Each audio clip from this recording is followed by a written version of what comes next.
Hello बच्चों, कैसे हो। आशा करता हूँ आप लोग अच्छे होंगे और आपने गणित के अभ्यास प्रश्न अपनी कॉपी में हल कर लिए होंगे, है ना।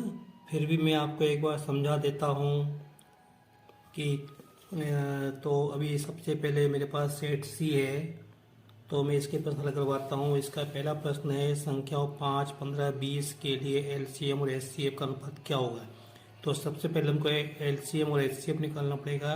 तो एलसीएम क्या होता है, एलसीएम जो है या तो 20 होगा या 20 से बड़ी संख्या होगी, और एचसीएफ या तो 5 होगा या 5 से छोटी संख्या होगी। तो सबसे पहले हमको 5, 15, 20 का एलसीएम निकालना है। तो 5, 15, 20 का एलसीएम क्या होगा, ऐसी संख्या जिसमें इन तीनों का भाग जाए। तो ऐसी संख्या क्या होगी, 60 होगी। तो 60 में 20 का भी भाग जाएगा, 15 का भी जाएगा, 5 का भी। तो इसके लिए इसका एलसीएम कितना होगा, 60 होगा। और एचसीएफ क्या होगा, 5।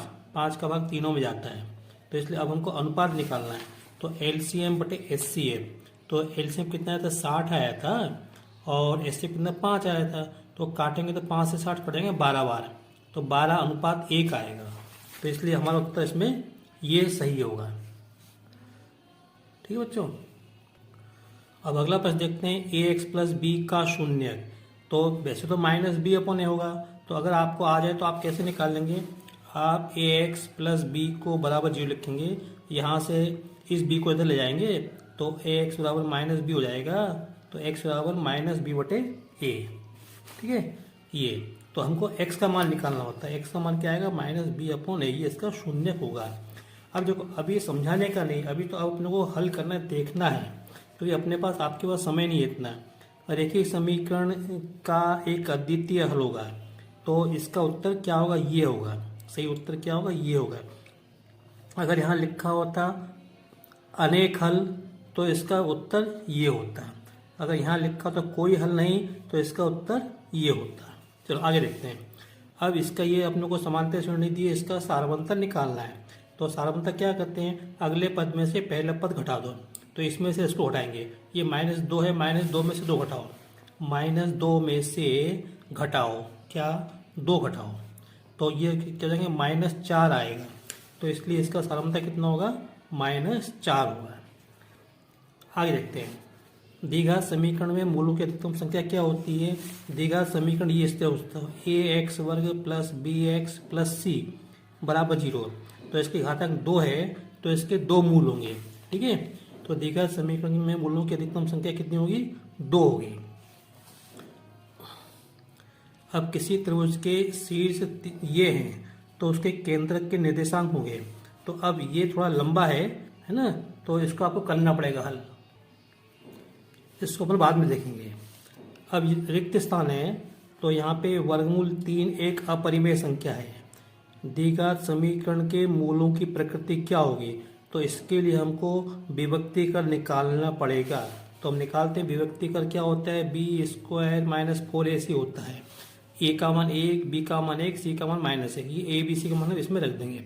ए का मान कितना, 1, 1 का वर्ग -4, ए का मान 1, सी का मान 1, तो ये आएगा 1 -4 एकम 4, तो -3 आएंगे, -3 0 से छोटे हैं। तो इसलिए इसके जो मूल होंगे वो क्या होंगे, वास्तविक नहीं होंगे। दो समरूप त्रिभुजों की भुजाओं का अनुपात 9:11 है, तो उनके क्षेत्रफलों का अनुपात क्या होगा, इसका वर्ग हो जाएगा 81/121। ये बिंदु 4, 0 अक्ष पर स्थित है। तो अगर आप देखें, ये आपका x अक्ष है और ये आपका y अक्ष है। तो यहाँ पे 4, 0 कहाँ होगा, 4, 0 यहाँ कहीं होगा, 4, 0। तो ये बिंदु कहाँ पे होगा, क्योंकि इसमें y का मान 0 है, तो ये x अक्ष पर स्थित होगा। तो ये बिंदु x अक्ष पर स्थित होगा। 3 मीटर ऊंची मीनार के पाद से 3 मीटर दूर स्थित बिंदु का पर मीनार की चोटी का उन्नयन कोण कितना होगा। तो देखो, यहाँ पे अगर अपन चित्र बनाए तो ये है, तो ये तो होगी मीनार की ऊंचाई 3 मीटर, और यहाँ से कोई व्यक्ति देख रहा है, तो ये उन्नयन कोण, ये भी 3, ये भी 3, तो आपको मतलब जब लंब और आधार बराबर होते हैं तो उन्नयन कोण कितना होता है, 45 डिग्री का होता है। तो इसलिए ये कोण कितना होगा, 45 डिग्री का होगा। देखो ये प्रश्न है, वृत्त के केंद्र से जीवा पर डाला गया लंब जीवा को क्या करता है। तो मैं देखो, ये ये क्या है, वृत्त है और ये जीवा है, ये इसका केंद्र है। केंद्र से जीवा पर डाला गया लंब जीवा को समद्विभाजित करता है, मतलब ये क्या होगा, मध्य बिंदु होगा, ये इसके बराबर होगा। तो इसमें क्या आएगा, समद्विभाजित शब्द आएगा। फिर उसके बाद सही जोड़ी बनाओ। इसमें ए प्लस डी का एन बाबत क्या होगा, A plus N minus one into D, इसका संबंध इससे होगा। फिर ए समांतर श्रेणी के एन पदों का योग, तो इसका संबंध इससे होगा। फिर 6, 6, 8, 8, 10 का समांतर माध्य, तो कैसे निकालेंगे, इन सबको जोड़ना है और फिर 5 का भाग देना है। 5 कहाँ से है, 3 पद है, 1, 2, 3, 4, 5, 10, 20, 28 से 34 बचे 44। 44 में 5 का भाग दे दो भाई, 44 आएंगे ना, 2, 3, 5, 6, 12, 20, 30, 40, सॉरी 40 आएंगे। तो 40 में अपन 5 का भाग दें तो कितना आएगा, 8 आएगा। तो इसका संबंध इससे है। कोट 30 का मान कितना होता है, वर्गमूल 3 होता है, ये लिखा है यहाँ पे। कोस 90 माइनस थीटा साइन थीटा के बराबर होता है, तो इसका संबंध इससे होगा। फिर कोस 48 और कोसेक 42 प्लस साइन 48, इसका मान अपने को निकालना है। तो यहाँ से क्या हो जाएगा, ये देखो, ये कोसेक 42 जो है सेक 48 के बराबर होता है, तो कोस 48 गुणा सेक 48 क्या हो जाएगा, 1 हो जाएगा। इसी प्रकार यहाँ पे सेक 42 जो होता है वो कोसेक 48 के बराबर होता है, तो साइन 48 गुणा कोसेक 48 1 हो जाएगा। तो 1 प्लस 1 कितना हो जाएगा, 2 हो जाएगा। तो ये रहा इसका। अब पाइथागोरस प्रमेय का कथन क्या है, तो किसी समकोण त्रिभुज में कर्ण का वर्ग अन्य दो भुजाओं के वर्गों के योग के बराबर होता है। अगर इसमें आप चित्र बना दें तो बहुत अच्छा रहेगा। अगर आप ऐसा ही चित्र बना दें, ये समकोण त्रिभुज बना दें, ये भी समकोण है, यहाँ पे लेते कर्ण का वर्ग बराबर एक भुजा का वर्ग प्लस दूसरी भुजा का वर्ग, ये एक भुजा ये दूसरी भुजा है, तो ये कर्ण ये हो जाएगा AC वर्ग और एक भुजा AB होगी, दूसरी भुजा BC वर्ग। अगर AB पर प्लस BC वर्ग लिख दे तो बहुत अच्छा रहेगा।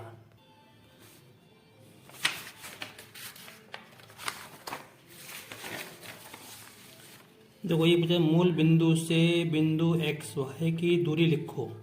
देखो मूल बिंदु कहाँ है, ये रहा, ये बिंदु XY, तो इसकी दूरी क्या होगी, या याद कर लो इसको, ये हो जाएगी x वर्ग प्लस y वर्ग। हम इसको दूरी के सूत्र से भी निकाल सकते हैं। इसके निर्देशांक क्या होते हैं, 0, 0।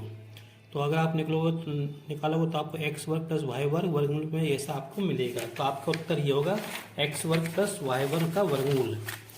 उसके बाद द्विघात समीकरण के विभक्तिकर का सूत्र लिखो। अभी बताया था मैंने, b² माइनस 4ac होता है। उन्नयन कोण को परिभाषित करो। जब हम किसी वस्तु को ऊपर स्थित वस्तु को देखते हैं तो दृष्टि रेखा क्षैतिज रेखा के साथ जो कोण बनाती है उसे हम उन्नयन कोण कहते हैं। मान लो कि ये जमीन है, हम जमीन पे खड़े हैं, यहाँ पे कोई वस्तु है, तो हमारी दृष्टि रेखा ये इस तरह से, ये दृष्टि रेखा है, ये दृष्टि रेखा है, ये जमीन के साथ है, क्षैतिज के साथ जो कोण बनाती है इसको हम क्या बोलते हैं, उन्नयन। ये कोण उन्नयन कोण कहलाता है। उन्नयन कोण कितना की व्यवस्था, 0 से ना 0 और 90 के बीच में। आगे देखते हैं, वृत्त की स्पर्श रेखा वृत्त को कितने बिंदुओं पर प्रतिच्छेद करती है। तो एक स्पर्श रेखा एक ही बिंदु पर स्पर्श करेगी। एक स्पर्श रेखा से ये बिंदु है, इस पर केवल एक ही स्पर्श रेखा खींची जा सकती है। अगर इसके पास में दूसरा बिंदु है तो स्पर्श रेखा, तो एक बिंदु पर एक ही स्पर्श रेखा खींच सकते हैं, या स्पर्श रेखा वृत्त को केवल एक ही बिंदु पर स्पर्श करती है। क्या लिखोगे, एक ही बिंदु पर वृत्त की स्पर्श रेखा वृत्त को कितने बिंदुओं पर प्रतिच्छेद करती है। प्रतिच्छेद नहीं करती, स्पर्श करती है ना। तो इसमें ये सही उत्तर नहीं आ रहा, तो स्पर्श शब्द होना चाहिए, और प्रतिच्छेद तो करती ही नहीं है, स्पर्श करती है। वृत्त के क्षेत्रफल का सूत्र लिखो। वृत्त का क्षेत्रफल क्या होता है, पाई r वर्ग। ये वृत्त है, ये इसकी त्रिज्या है, तो इसका क्षेत्रफल क्या होगा, ये क्षेत्रफल पाई r वर्ग। फिर उसके बाद यदि दो त्रिभुजों में संगत कोण बराबर हों तो त्रिभुज क्या होंगे, समरूप होंगे। ये जो है कथन सत्य है। बेलन का आयतन पाई r वर्ग h होता है जहाँ आर और एच क्रमशः बेलन के आधार की त्रिज्या और बेलन की ऊंचाई है, तो ये जो है कथन सत्य है। वृत्त की परिधि पाई आर वर्ग होती है, ये जो कथन गलत है, क्योंकि वृत्त की परिधि 2 पाई आर होती है, तो ये जो है कथन गलत है, ये असत्य है। शंकु का संपूर्ण पृष्ठ पाई आर वर्ग होता है, नहीं होता। शंकु का संपूर्ण पृष्ठ होता है पाई आर कोष्ठक में आर प्लस एल होता है। यहाँ शंकु लिखा, यहाँ गोला लिखा है ना, तो प्रश्न में मिस्टेक है। तो अगर आपको कहीं भी पेपर में इस तरह की गलती लगे तो इस प्रश्न को छोड़ना नहीं है, आपको हल करना है, क्योंकि अगर पेपर में कुछ भी गलती होती है तो उसका आपको फायदा मिलता है। आपके लिए एक एक नंबर कीमती है। किसी घटना की प्रायिकता 1 से अधिक होती है, तो ये जो है कथन असत्य है। किसी घटना की प्रायिकता ऋणात्मक नहीं हो सकती, ये जो है कथन सत्य है, क्योंकि किसी घटना की प्रायिकता ऋणात्मक नहीं हो सकती, 1 से कम, 0 से कम नहीं हो सकती संख्या। ठीक है, अभी मैं आपको केवल ये हल करवा रहा हूँ एक एक अंक के प्रश्न। अभी सेट सी कहता, अब मैं सेट डी के प्रश्न आपको हल करवा रहा हूँ। 26 और 91 का एचसीएफ कितना होगा? तो मैंने बताया एचसीएफ क्या होगा, या तो 26 हो गया, 26 से कम होगा। एक ऐसी संख्या जिसका भाग 26 और 91 दोनों में जाए, तो 91 में 26 का भाग तो जाएगा नहीं, तो वो संख्या 26 से कम तो 13 हो सकती है। तो 13 का 26 और 91 दोनों में जाएगा, तो ये नहीं हो सकती, क्योंकि इनका भाग 26 में नहीं जाएगा, इसका 7 का नहीं जाएगा, है ना। तो 13 का 26 91 में जाएगा, तो ये सही है। रेखीय बहुपद का शून्य, अभी भी मैंने सेट सी में बताया -b/a होगा। फिर यहाँ पे ये रेखीय समीकरण है, यहाँ पे क्या लिखा है, ये लिखा है ना, तो इसका मतलब इसके कोई हल नहीं होगा, तो का कोई हल नहीं होगा। फिर इसका सारवंता निकालना है, तो 7 में से 2 घटाओ तो 5 मिलेंगे, या 12 में से 7 घटाओ तो भी 5 मिलेंगे, तो इसका सारवंता क्या होगा, 5 मिलेगा। अब ये दिया है, थोड़ा आपको जब तक आप चित्र नहीं बनाएंगे तब तक आप इसको हल नहीं कर पाएंगे। तो देखो इसमें दिया है पीए पीबी वृत्त की स्पर्श रेखा है जो बिंदु पी से, ठीक है, ओ केंद्र है वृत्त का, तो परस्पर 80 डिग्री के कोण पर झुकी है। तो ये पीए और पीबी दो स्पर्श रेखा है, और ये इनका बीच का कोण कितना है, 80 डिग्री है। तो ओ केंद्र, तो हमको बताना है ये कोण पी ओ ए कितने का कोण होगा। तो देखो बच्चों मैं सुन, ये कोण 80 का है, तो ये कोण 40 का होगा, ये कोण 40 का होगा, तो ये कोण कितने का होगा, 90 का होगा। तो त्रिभुज में इस पी ओ ए में ये कोण 90 का, ये 40 का, तो इसको हम निकाल सकते हैं। इन दोनों को जोड़कर 180 में से घटा दो, 90 हो 40 130, 180 में से घटा दो, तो ये कोण क्या होगा, 50 डिग्री का होगा। चलिए आगे देखते हैं। पे दो समरूप त्रिभुज की भुजाएं 4:9 के अनुपात में है, इन त्रिभुजों का क्षेत्रफल का अनुपात क्या होगा। देखो ये दिया है, दो समरूप त्रिभुजों की भुजाएं 4:9 के अनुपात में है, तो इन त्रिभुजों का क्षेत्रफल का अनुपात क्या होगा। तो देखो भुजाएं क्या दिए, भुजाएं इस पे वर्ग होता है, ये समझ, एक त्रिभुज का क्षेत्रफल बटे दूसरे त्रिभुज का क्षेत्रफल बराबर पहले त्रिभुज की भुजा का वर्ग बटे दूसरे त्रिभुज की भुजा का वर्ग। यहाँ पे आप लोग को ये दिया है 4 और 9 दिया है, तो यहाँ पे इसका वर्ग आएगा, तो 4 का वर्ग कितना जाएगा, 16 हो जाएगा, 9 का वर्ग 81, तो इसलिए क्षेत्रफल का अनुपात कितना होगा, ये हो जाएगा 16/81, तो ये उत्तर सही है। फिर सभी समबाहु रिक्त स्थान है, सभी समबाहु त्रिभुज समरूप होते हैं। किसी बिंदु की y अक्ष से दूरी उस बिंदु का क्या कहलाती है, भुज कहलाती है। देखो मैंने यहाँ पे बताया था, आपको पीछे होता है, यहाँ पे ये आपकी y अक्ष है, ये आपकी y अक्ष से यहाँ से कहीं भी दूरी लो, चाहे यहाँ ले लो, कहीं भी लो दूरी ना, ये तो इसको कहते हैं भुज, कहते हैं भुज। तो y अक्ष से दूरी को क्या कहते हैं, भुज कहते हैं, उस बिंदु का भुज कहलाती है। यदि किसी मीनार की ऊंचाई और छाया की लंबाई समान हो तो सूर्य का उन्नयन कोण कितना होता है, 45 डिग्री। तो ये प्रश्न आप लोग को सी सेट में भी आया था, डी में भी आया, तो ये प्रश्न आ सकता है। केंद्रीय प्रवृत्ति के 3 मापकों का संबंध है, तो 3 मापकों से माध्य, माध्यक और बहुलक, तो बहुलक दिया है, माध्यक दिया, तो अब क्या आ गया यहाँ पे माध्य आएगा, माध्य। बस ये माइनस चिन्ह दिया हुआ है यहाँ पे। त्रिज्या आर वाले वृत्त की परिधि का सूत्र होता है 2πr। किसी असंभव घटना की प्रायिकता सदैव शून्य होती है। ये जोड़िए, देखो बच्चों, अभी तक पिछले वर्ष तक 5 नंबर की जोड़ियाँ त्रिकोणमिति में से आती थी, लेकिन इस बार ऐसा नहीं होगा, क्योंकि क्या है, ब्लूप्रिंट बदल गया है इसलिए। तो अब इसमें देख लो आप, कुछ इसमें त्रिकोणमिति भी आ गई है, कुछ दूसरे प्रश्न भी आ गए हैं। तो अब देखते हैं, एक धन कोट वर्ग थीटा का संबंध किससे होता है, सेक कोसेक वर्ग से होता है। तो देखो ये लिखा है कोसेक वर्ग लिखा है यहाँ पे। फिर कोस 90 माइनस थीटा का संबंध किससे होता है, साइन से होता है, तो इसके अलावा होता है। और टेन थीटा का संबंध किससे होगा, साइन थीटा बटे कोस थीटा से होगा। द्विघात समीकरण का विभक्तिकर बी स्क्वायर माइनस 4ac होता है। द्विघात समीकरण का मानक रूप होता है ax वर्ग प्लस बी एक्स प्लस सी बराबर 0 होता है। द्विघात समीकरण के मूल वास्तविक नहीं, तो मूल वास्तविक नहीं होगा, जिसका का विभक्ति क्या होगा, 0 से छोटा होगा, तो यहाँ पे होगा। अब देखने वाली बात ये है कि यहाँ पे अपने को 6 दिए हैं, यहाँ पे हमको 7 दिए हैं, तो ये वाला छूट जाएगा, इसका संबंध किसी से नहीं है। तो ऐसा भी हो सकता है, तो ध्यान रखें। फिर उसके बाद है एक शब्द उत्तर, किसी एपी के प्रथम n पदों के योगफल का सूत्र लिखो। मूल बिंदु से बिंदु की दूरी, ये सब जो है पिछले प्रश्न पत्र में आ गए थे। तो ये होता है एस एन बराबर n/2 कोष्टक में 2a plus n minus B into D. ये पिछले सेट में देख लेना। फिर मूल बिंदु से दूरी क्या होती है, वही ये भी पिछले सेट में आया था, वर्गमूल x वर्ग प्लस y वर्ग। दृष्टि रेखा की परिभाषा लिखो। जब हम किसी वस्तु को देखते हैं तो हमारी आँख और वस्तु को मिलाने वाली रेखा को दृष्टि रेखा कहते हैं। वस्तु चाहे ऊपर हो, चाहे नीचे हो, चाहे सामने हो। एक वृत्त की कितनी स्पर्श रेखा हो सकती हैं, तो एक वृत्त की अनंत स्पर्श रेखाएं हो सकती हैं, क्योंकि वृत्त पे अनंत बिंदु होते हैं, तो अनंत स्पर्श रेखाएं हो सकती हैं। वृत्त के चाप की लंबाई का सूत्र लिखो, तो 2πr थीटा बटे 360। 2πr थीटा बटे 360।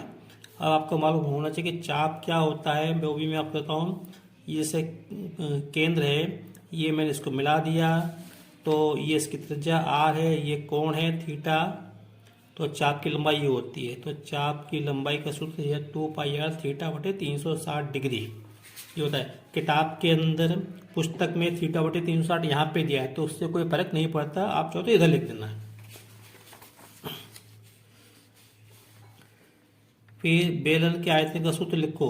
तो बेलन के आयतन का सूत्र क्या होता है, πr वर्ग h। πr वर्ग h बेलन पे आपको बोल रहा है ऐसा होता है बेलन, ठीक है। ये इसकी ऊंचाई होती है और इसकी त्रिज्या होती है। इसमें मैं ये प्रश्न बताता हूँ, ये अपने को ग्राफ दिया हुआ है, ये एक्स अक्ष है, ये वाई अक्ष है, ये पूछा है। ये जो ग्राफ है ये वक्र है, ग्राफ वक्र है ये किसी बहुपद का। तो ये उस बहुपद के कितने शून्य होंगे, तो देखो ये जो वक्र है ये एक्स अक्ष को 1 2 3 बिंदु पे काट रहा है, तो उसके 3 शून्य होंगे, बस इतना लिखना है एक लाइन में। लग गया। फटाफट में सेट बी भी बता दूं आपको। 5 और 10 का महत्तम सार्थक क्या होगा, 5 होगा, क्योंकि 5 का भाग 5 और 10 दोनों में जाता है। मैंने पहले बताया महत्तम सार्थक एचसीएफ क्या होगा, या तो 5 होगा या 5 से कम होगा। तो 5 का भाग 5 और 10 दोनों में जाता है, इसलिए एचसीएफ क्या होगा, 5 होगा। किसी द्विघात बहुपद के शून्य अल्फा बीटा हो तो अल्फा प्लस बीटा का मान क्या होगा, -b/a। मतलब इसके शून्यकों का योग क्या होगा, -b/a। फिर यहाँ पे के कोई हल नहीं होने की शर्त है, तो पहले दोनों अनुपात बराबर होते हैं, तीसरा अनुपात बराबर नहीं होता है। फिर यहाँ पे में सार्वंतर है, तो -1 में से 1 घटाओ, -1 में से 1 घटाओ, तो क्या आएगा, -2 आएगा। क्या आएगा, -2। तो इसलिए इसका सार्वंतर क्या होगा, -2। यदि एक त्रिभुज में एक भुजा का वर्ग अन्य दो भुजाओं के वर्गों के योग के बराबर हो, तो पहली भुजा के सम्मुख कोण क्या होगा, समकोण होगा। देखा था मैंने, अपने समकोण त्रिभुज में देखा था अगर इसका वर्ग इन दोनों भुजाओं के योग के बराबर, वर्गों के योग के बराबर हो तो पहली भुजा के सामने का कोण ये रहा, तो ये कोण समकोण होगा, 90 डिग्री का होगा, लिख देना समकोण होगा। फिर उसके बाद को मिलाने वाली रेखा के मध्य बिंदु के निर्देशांक क्या होते हैं, x1 प्लस x2 बटे 2 और y1 प्लस y2 बटे 2। तो x1 प्लस x2, तो मध्य बिंदु के निर्देशांक x1 प्लस x2 बटे 2, y1 प्लस y2 बटे 2।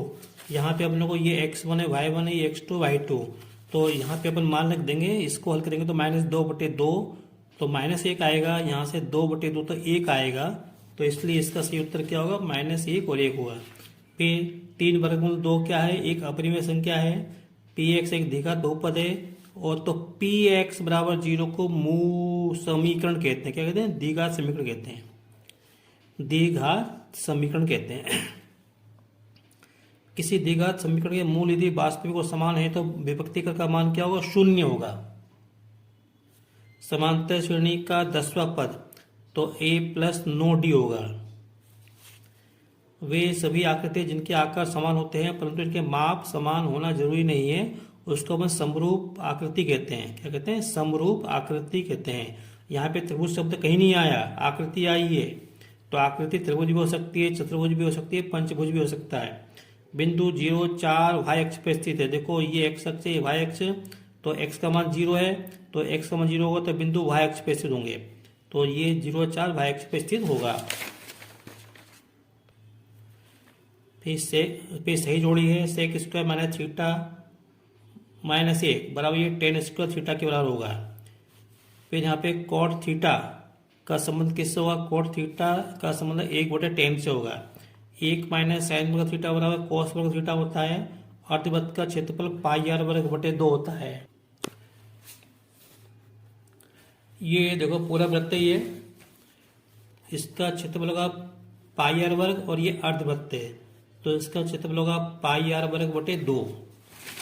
ठीक है, चलिए वृत्त की परिधि 2 पाई आर होती है। मूल बिंदु के निर्देशांक 0, 0 होते हैं। फिर थेस प्रमेय का कथन लिखो, किसी त्रिभुज में एक भुजा के समांतर खींचे गई रेखा अन्य दो भुजाओं को जिन दो बिंदु पे प्रतिष्ठित करती है तो उन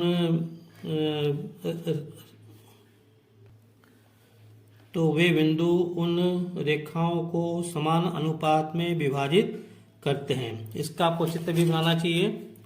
यदि 10 मीटर ऊंचे वृक्ष की छाया 10√3 मीटर है तो सूर्य का उन्नयन कोण कितना होगा, तो वैसे तो 30 डिग्री होगा, लेकिन मैं आपको बता देता हूँ। ये वृक्ष की ऊंचाई दी 10 मीटर, उसकी छाया दी 10√3, तो हमको बताना ये कोण कितने का होगा। तो tan थीटा बराबर लंबटे आधार तो हो जाएगा 10/10 वर्गमूल 3, 10 से 10 कट जाएगा, 1/वर्गमूल 3 आएगा, तो tan 30 बराबर क्या होता है 1/वर्गमूल 3, तो इसका मतलब थीटा बराबर कितना होगा 30 डिग्री होगा। उन्नयन कोण कितना होगा 30 डिग्री होगा।